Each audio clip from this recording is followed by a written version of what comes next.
everybody. Randy Patterson here again with Boomerocity. And as you can see behind me, I've got another great blues artist interview for you. The great Larry McCray. It's been a couple years since we last spoke to Larry. And it's great to see him still doing well and in decent health. He's had a couple of challenges, but he's coming back fighting and strong. And the evidence of that is this album here called Bye Bye Blues. And so I got to talk with him about that album and what it was like putting it together. The album is produced by, check this out, Joe Bonamassa and his wingman on guitar, Josh Smith, which by the time this interview posts, you should be seeing our interview with Josh. And that was a fun one too. But Larry's always a joy to watch play, to listen to. And in my case, I also get to talk to the man. So it was a big thrill for me to chat with him again. Please check out this album. You're absolutely going to love it because it's blues like Larry loves to play it. So while you're at it, please hit like, please hit subscribe. Neither are going to cost you anything, and it helps us out a lot. And if you would, share the interview too, especially to the blues lovers you know. So without any further ado, here is my second interview with the great Larry McCray. Until next time, this is Randy Patterson with Boomerocity. Take care. Can you hear me? There you are. There you are. Right. I hear you. All right. How you doing, brother? Doing great. It's been a while. It's been a couple of years since we last spoke. What was it something I said? No, you know what? I'm just happy to still be here trying and holding on and trying to hold on to my health too. I've been had some back issues from all the riding that I've did over the last 40 years, and they're telling me they want to fuse a spine, a vertebrae and all this stuff. But also, if I lose weight, I think that I'll be able to save it with physical therapy and the gym. So I'm trying. I'm on a long road trying to do that. Well, do whatever helps you, man, because we want you around for a long time more. So I'm sure hoping. I'm hoping. Where are you clicking in from? I'm at home in Monger, Michigan. Oh, okay. All right. Good deal. Good deal. How's the weather up there? We kind of cooled off down here. I'm in the Smoky Mountains, and it cooled off here for some reason. It's been raining here and cool like that. It's a real dreary day, overcast. But you know, it's not raining today. It's still overcast and windy. It's only about 48 degrees. But you know, yeah. But I mean, you know, it's Michigan. We know it happen like that sometimes. So it's just a late spring. I got to work tomorrow at home in a place called Burton, Michigan, about 35 miles south of here. And I'm hoping for a little ray of sun tomorrow, something warming up a little bit. Yeah. Gosh, I'm kind of ready for some warmer weather. I'm here in Tennessee, but I was born here, but I grew up in Arizona where we only had 2 seasons, and that was hot and hotter. I know what you mean. Well, Larry, I love what I've heard of this new album so far, man. This is great stuff, of course. I mean, we always expect great stuff from you, but man, I love what I've heard so far. Tell me about it. What's the story behind the album? And before you do, how does it feel to work on a label that's run by a blues artist?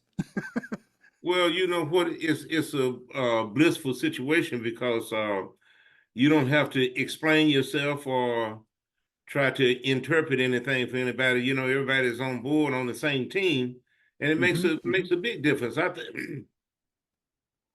I don't think there's many people that would probably know me better than Josh and Joe because, you know, we got history from when they were younger men. I was a much younger man myself, you know, but over the years, you know, they know what I've been about and what my goals are, what I try to do musically. And by them being at the level of what they do with their own music and the players that they are and, you know, the experience that they have now, it's pretty easy, I think, for them to help me get to where I'm trying to go. Yep. Well, I just interviewed Josh this week, back on Tuesday. And, okay. My first time talking with him. Oh, he's doing great. Yep. And I hope to be interviewing Joe for my third time sometime in the coming weeks when his album comes out. But You're on a great team there. I'm curious, do you find that, you've already kind of alluded to the fact that they've helped you with what you're doing, but I would imagine that the feeling's mutual, that you've helped them and they've learned a lot at the feet of somebody who's been at it a bit longer than they have. No? Well, I don't know. I don't, you know, I just look at it this way, is that I'm one of the last people that I know that's still out here playing that was linked to a lot of the greats directly. And when I Mm-hmm. say that, I mean that I knew Albert King, I knew Albert Collins, I knew BB, I knew Luther Allison, Buddy Guy, Coco Taylor, just to name a handful of some of the people that I used to rub elbows with frequently. And let Mm-hmm. alone, the people that, maybe that I have had shows with, a rapport with, have traveled with around the world. So one thing, I do have a lot of experience, but I'm the one, just like when I work a lot with the Almond Brother kids nowadays, with Devin and Yeah. Dwayne. Yeah. Now I'm old enough to have been in the company of their fathers, but yet and still I'm young enough to still be out here, and the kids done come on now. They grown men and they done picked up their daddy's torch. So Yep. I'm right in the middle, in the seam of a lot of good things, in terms of what was pertinent to my music, and Mm-hmm. the musical company that, always made me thrive. Yep. Yep. Man, that just hearing about it all, it kind of gives me chills because I mean, the synergies of it all, what all else can happen. I mean, when you guys get together and work or just bounce ideas off of each other.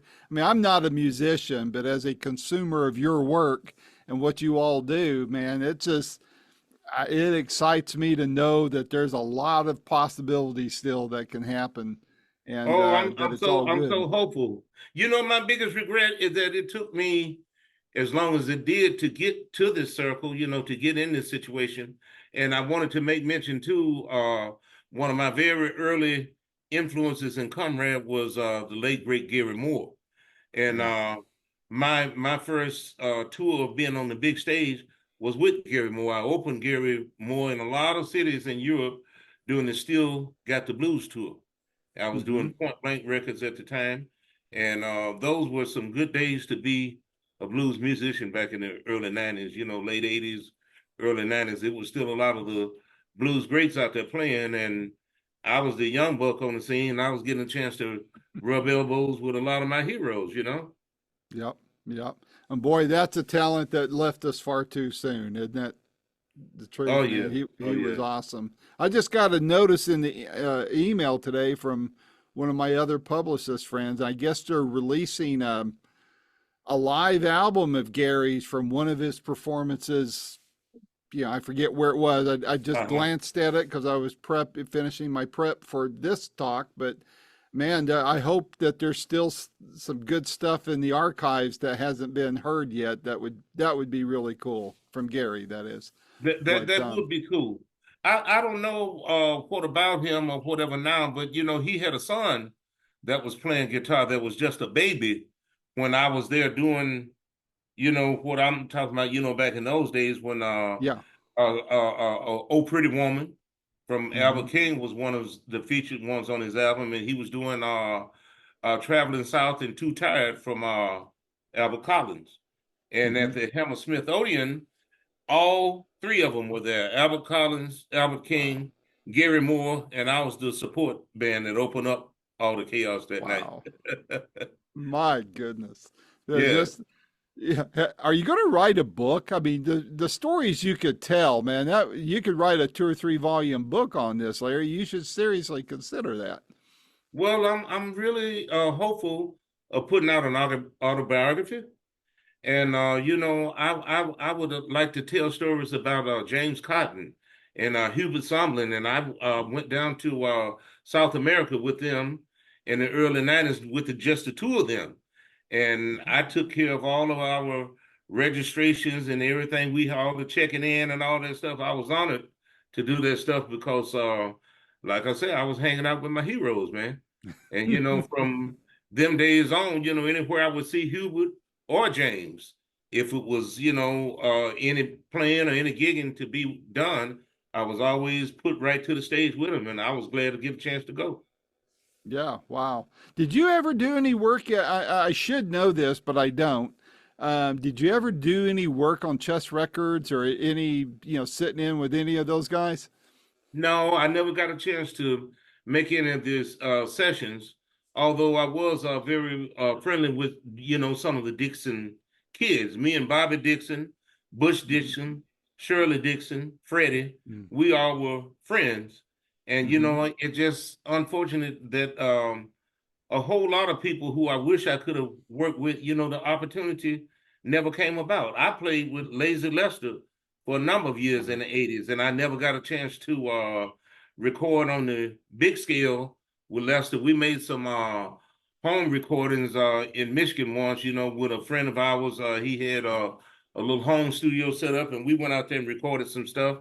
But that's another regret that I never got a chance to record with that I wish I could have. Albert King, Luther Yeah. Allison. I would have that just would have been a heavenly situation for me. Oh, yeah. Yeah. Well, you're still alive, and now a lot of people want to play with you, and I'm looking forward to hearing a lot of that. So, back to this album here, man. Tell me the story behind it. How long did it take to make? Tell me what all was involved with this. Well, it was a lot of work involved, and first of all, I said that this thing was tracked and put to bed from front to finish in 7 days. And so, Wow. yeah, we did all that work in 7 days. And Mm. so, with that being said, the mastering process and all that, was done later, but we tracked and played and sang everything in 7 days. And Wow. it's always a good thing for me. The thing that I like the most is that I get a chance to hang out with them guys. I mean, I get a chance to hang out with Josh and Joe. I've known Josh since he was just a youngster. Josh was about 13 years old when I first met him, and he was playing back in them days.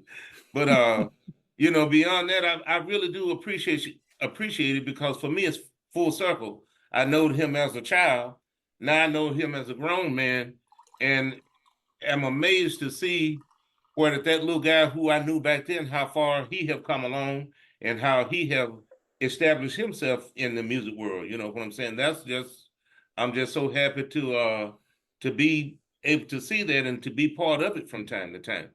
And as Yep. far as Reese Winan, I mean, how could you Phew. get any Wow. better than that? How could you get any better stories, or how could you find a better keyboard player? And he got them both. Reese has got stories all the way back to the beginning of the Allman Brothers, all through his musical career with Stevie Ray and all the other people that he have rubbed Hmm. elbows with. And really a gentleman, really a good guy to get a chance to sit down with and talk to. I really love to hear him tell his stories. Calvin Turner is one of the smartest bass players that I ever got a chance to be around, and so willing to share his knowledge and information. He's very Calvin is very schooled when it comes down to music, but he's also very depth perceptive in his own right. The way he perceived and the way he approached playing. But he really opened my eyes to some different ways about looking at things, and I enjoy being around his company. As for the drama, Lamar, he's another Michigan guy, and me and him share the fact that female musicians are the one that brought us to our instrument. My sister brought me to the guitar. His mom brought him to the drum kit. I'll be darned. How Yeah, fun. yeah, Wow. yeah, Wow. Well, it's interesting about Joe and Josh. I mean, and I mentioned this to him the other day when I talked to him. It's just, there are two guys that are considered prodigies, at a young age, yeah, and yeah. I just found it interesting that, sometimes when you get somebody like that together, the egos can get in the way. But these guys are like tight like brothers, and they play so well together and work so well together. Well, I tell you, that's one of the most. That's the thing that I look forward to the most. Just going there and hanging out and being around and absorbing the vibe. It's fun to work with them. I enjoy myself going there. And we have good days. Hmm. Yeah. Well, You've worked on a lot of albums. What was different about this one from all the others you've worked on? The material. I think that the material really fit, and Josh brought a couple of songs to the board that he envisioned for me. He's the one who brought Heartbreak City and Hmm. look on the bright side. And those are two of my favorite tracks on the album. I really like those two tracks. Bye Bye Blues was written by myself and a friend of mine, Mr. Charlie Walmsley, a guy that I have worked with, for years and years. Charlie and I have been, making music together, and he penned Arkansas for me. And like I said, Bye Bye Blues was one of his things. My sweetheart Peggy Smith also writes, and on the last project, she and I wrote about five or six of the songs together. So we Wow. together we wrote "Without Love It Don't Matter." "Good Die Young" was all Peggy. "Don't Put Your Dreams to Bed." Um, I can't remember all the titles on there, but whatever it was, it was either her and I or her and Charlie. My and another friend of mine, Steve Gilbert. He penned "Breaking News." That was Steve Gilbert. Ah, Uh-huh. interesting. But on this is only Josh and Peg and I. So another one of my favorite tracks is "Everything Falls on Me," and that was just a fun thing to do, and talking about everyday life rigmarole, stuff I was dealing with at the time. Hmm. Hmm. Were there any surprises that you ran into working on this album? Yes, we got a chance to get Kirk Fletcher in on the project, and he really brought some. Yeah, he really brought some good energy and some good spice Hmm. to the tracks and everything. And I've really been a big fan of his. I was a DJ back at the time when he was putting out his first music on Delta Groove, and it Hmm. was a Delta Groove or Delta Grove, Delta Groove. I think it was Groove. Yeah, You Delta got me Groove. there. Yeah. Anyway, when I first got his music in, the first thing I did was looked at the cover, and I said, "Wow, look at him!" I said, "He looked like some of my kin folks." And then when I heard him play, I was like, "Oh wow, this is the way that I always wish I had played." You know what I'm saying? So I'm a big fan of Kurt, and to work with him it was just the cherry on top. I really was glad to have him there. Wow. It sounds Yeah. like a lot of fun. Now, if And I can't were to forget take, about them women singers either, man. I think that they really, really bring a nice spice and a nice softness, yes. to the groove. So I have to put my hats off to Jade McCray and Danielle. I don't have that note in front of me, but it's, Ah, we're both in trouble now. So I know I can never say her name right. hold on. I'll get it here. Danielle, I'm pulling up the notes here. Danielle DeAndrea. DeAndrea, that's it. That's Yeah, it. sorry, Danielle. But yeah, I mean, I love working with him too. Yeah, yep. I Yeah, imagine I would love to be a fly on the wall when you guys work together, just to watch what goes down, how it works, and how you play off of each other. It right, would right. it would be something magical to watch. If I were to take this album and put it in front of somebody that maybe hadn't heard of you before or hadn't listened to your work in quite a while, and I was going to play them just one song off of this album, say, hey, if you like this, you're really going to love the rest of the record. Which songs should I point them to?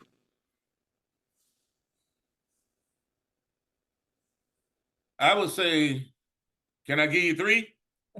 Go right ahead. I would say Bye Bye Blues, Hmm. Look on the Bright Side, and Everything Falls on Me. Nice, diverse collection there. I like that. Very, very Mhm. good. What are you hearing from your friends and others that are getting to hear the album in advance? What kind of feedback are you getting? Well, I mean, so far I've been lucky enough that it's all been positive, and most people say it's not a bomb steer on there. So that sometimes you buy an album project or collection, and maybe it's only one good song or a couple of good songs on there. But I mean, I think that for the most part, that most of the songs are pretty good. I mean, like I said, I I don't do. think it's not one lemon on there. So, it's No, just a matter of taste and what the individual like the most, what style you like the most. But I think it's very compatible diversity in the music. I agree. I agree. Was there a lot of leftover songs that so you've got a running head start on your next record? Well, I had tunes from the first project, and I got some leftovers from this one too. One of the one of the things that I had hoped for most was to have a country song on this project, and we cut it. And at the end, it was decided that it just didn't match up with the rest of the collaboration. So we canned it, but I hope that someday I get a chance to bring it back. And it's called Drifting and Drifting. Ah, well, who were your country influences that turned you on to country? I really liked Charlie Rich and Merle Haggard. I Yeah. like Red Sovine. Hmm. I like George Jones. Um, I like Glenn Campbell, Yeah. and I liked all the real flat pickers that could really pick real fast and really play. So I'm a hee haw kid. I used to come up watching watching that on Sundays for Yeah. the every Saturday for the musicians. Um, Roy Clark, I Oh just like yeah. people that could play and could play soulful. So even some of the lap steel players and some of the what they call the when they play the guitar like this, on the strap. What's that called? Oh yeah. Yeah. Almost like a steel guitar type of thing, Yeah, yeah. I mean, I really like that. I like love. Jeff Healey did. Yeah, yeah, yeah. Yeah. But I love a lot of diversity, man. So I love Albert Lee. I love the music of Albert Lee. And Hmm. but to the other side, I love Steve Lukather. Or I love I love the guitar sounds of George Benson. I also love Yeah. Mike Stern.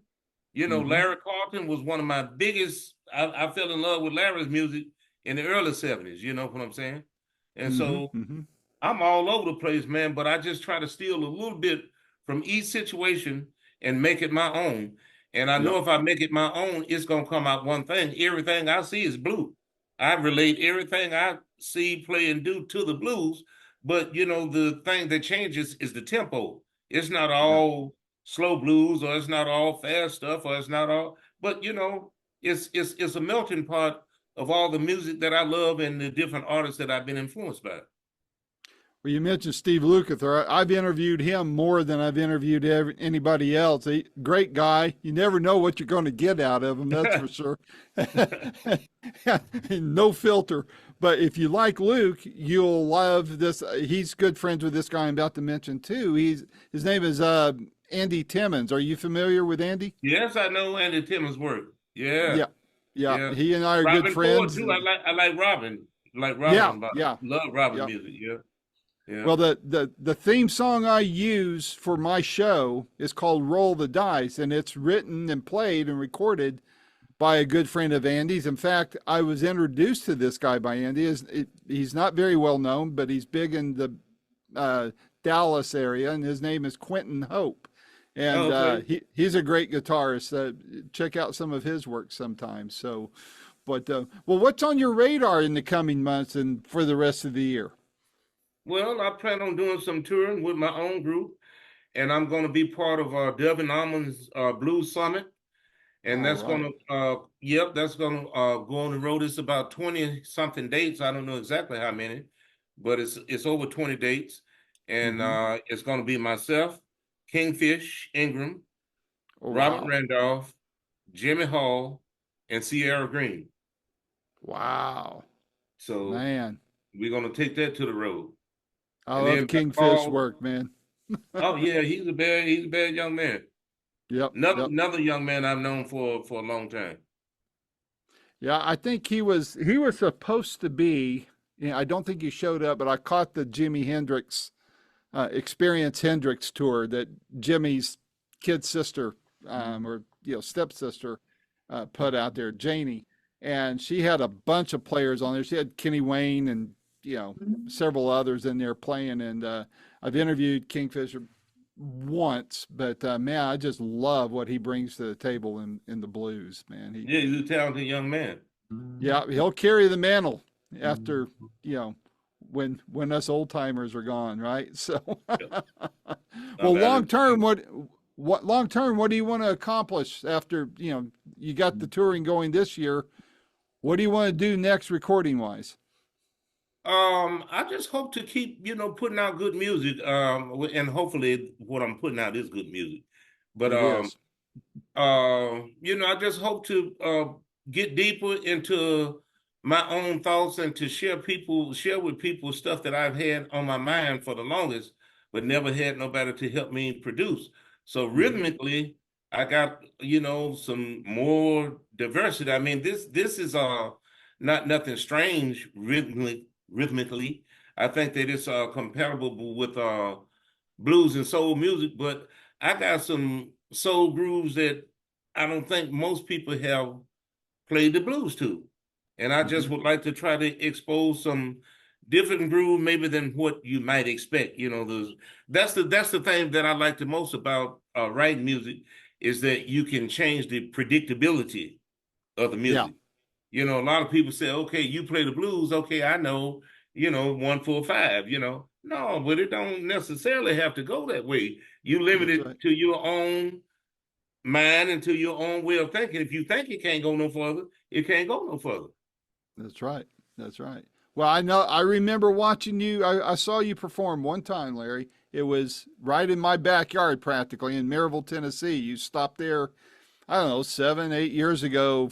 The Smoky Mountain Blues Society. They had you drop in there at Barley's, and man, up in that upper room there. And boy, watching you play, man, it was a treat. It was a real treat to watch you perform there, man. And such a closed, such a small, intimate venue too. That was, I could see you sweat, man. You were really cranking it out there.